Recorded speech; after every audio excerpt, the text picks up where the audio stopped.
এদিন আমি বলেছি যে আমার মেয়ে খেতে পাচ্ছে না, টাকা পাঠাও, 500 টাকা মতো বলছে। আমি কোনো টাকা পয়সা দিতে পারবো না, তাই বলছে। আমি বলছি কেন, তুমি আমরা নাই দোষ করেছি, কিন্তু ছেলে মেয়ে তো কোনো দোষ করেনি। ছেলে মেয়ের জন্য তো টাকা পয়সা পাঠাও, ছেলে মেয়ে কি খাচ্ছে কি না খাচ্ছে তুমি কি একটু জানার চেষ্টা করছো না? দিয়ে বলছে ছেলে মেয়ে জানার চেষ্টা করছে না, ছেলে মেয়ে রেখে তুই চলে যা, আমাকে এই কথা বলছে। কিন্তু ওইটুকু ছেলে মেয়ে তুই আমি যাবো কোথায়? আর দ্বিতীয় কথা, ওই মেয়েটার সাথে অনেক দিন থেকেই ওদের যোগাযোগ আছে। এবার যখন চলে যায় আমাকে বাড়ির থেকে বলে যায় যে আমি কাজে যাচ্ছি, কাজে যাওয়ার নাম করে বাড়ি থেকে যাই। দিয়ে এক মাস হয়ে গেছে, তারপরে মানে ফেসবুকে ফটো ছাড়ে, বিয়ের ফটো, বিয়ের ভিডিও।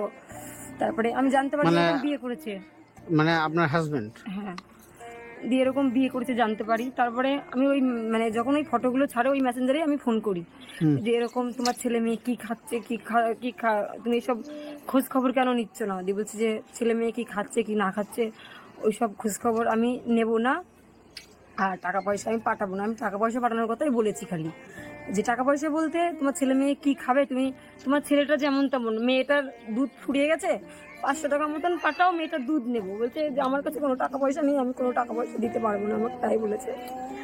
দিয়ে তারপরে আমার শ্বশুরকে আমি বললাম যে দেখো তোমার ছেলেকে আমি ফোন করেছিলাম, 500 টাকা দেওয়ার কথা, মেয়েটার খাবার ফুরিয়ে গেছে বলে, তুমি একটা খাবার এনে দাও।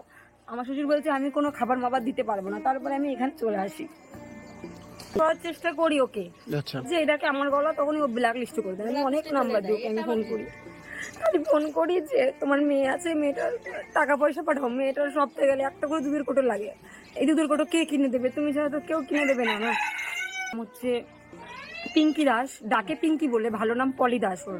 আচ্ছা আচ্ছা। এবার মেয়েটাকে নিয়ে চলে, মানে বউটাকে নিয়ে চলে গেছে। বউটার একটা বাচ্চা আছে, 1.5 বছরের ছেলে আছে। মানে ওই ঘরে? হ্যাঁ, ওই ছেলে মানে বউটারই, বউটার স্বামীর বাচ্চা একটা আছে 11 বছরের, ওই বাচ্চাটাকে থুয়ে গেছে। আর যেই বাচ্চাটা 1.5 বছরের, সেই বাচ্চাটাকে কোলে করে নিয়ে ওই অনিমেষের সাথে আছে, ঘর ভাড়া আছে ব্যাঙ্গালোরে। আপনার হাজবেন্ডের নাম কি? হ্যাঁ, অনিমেষ দাস। আচ্ছা। ছেলের থেকে বউটার বয়স বেশি, তাকে নিয়ে পালিয়ে গেছে। আর বউটাও বা কেমন নির্লজ্জ, নির্লজ্জ, তার একটা লজ্জা শরম নাই। একটা বাচ্চা, দুটো বাচ্চা পয়দা করার সময় এখন বাচ্চা আছে, সেই ছেলেটা চলে গেছে। একটা বাচ্চা, বউটারও তো লজ্জা হওয়াটা উচিত নাকি? আমরা চাই বিচার চাই, সেই মহিলার বিচার চাই, সেই জামাইয়ের বিচার চাই। পরের একটা বউকে নিয়ে গেছে, তারও আবার একটা বাচ্চা আছে, তাহলে তাকে নিয়ে যেতে পারছে, এই দুটো ছোট ছোট বাচ্চাদের খাবারের টাকা পাঠাতে পারছে তার না। বিচার দেখো কি হয়, প্রচুর বিচার চাই আমরা, অবশ্যই আমরা বিচার চাই। বয়সে বড়। এই যে এখন আমি নিরুপায় হয়ে বাবার বাড়িতে চলে এসেছি, 2 মাস হলো। বাবা মা বলছে আমি খেতে পড়তে দিতে পারবো না, তাহলে আমি এখন কোথায় যাবো? আমি কি ভিক্ষা করে খাবো? এবার আমাদের চাপড়া থানা পুলিশও কোনো স্টেপ নিচ্ছে না। আমি কেস করেছি কিন্তু কোনো স্টেপ নিচ্ছে না থানা পুলিশ। মানে এখন তাহলে আপনি বাবা মায়ের বাড়িতেই আছেন? হ্যাঁ, 2 মাস হলো আমি বাবার মানে বাড়িতে আছি। এখানেও থাকতে দিচ্ছে না? না, বাবা মা বলছে আমি খেতে পড়তে দিতে পারবো না। এবার আমার তো ভিক্ষা করা ছাড়া উপায় নেই। আর আমি কোথায় কাজ করবো? আমার এইটুকু ছোট ছোট ছেলে মেয়ে নিয়ে আমি কোথায় কাজ করবো? আমার খুবই কষ্টের দিন চলছিল, এখন হয়তো সেই কষ্টটা নেই।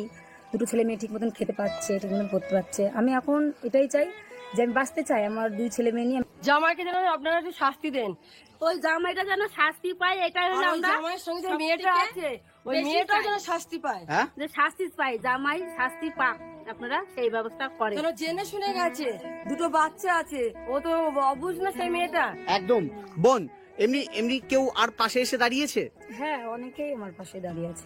তোমার এই ভিডিওটা করেছিল, ওই ভিডিওটা দেখে একটা কলকাতা হাইকোর্টের থেকে একটা উকিল আমাকে ফোন করেছিল, করে আমার হয়ে উনি লড়বে বলেছেন, উনি আমার পাশে আছেন।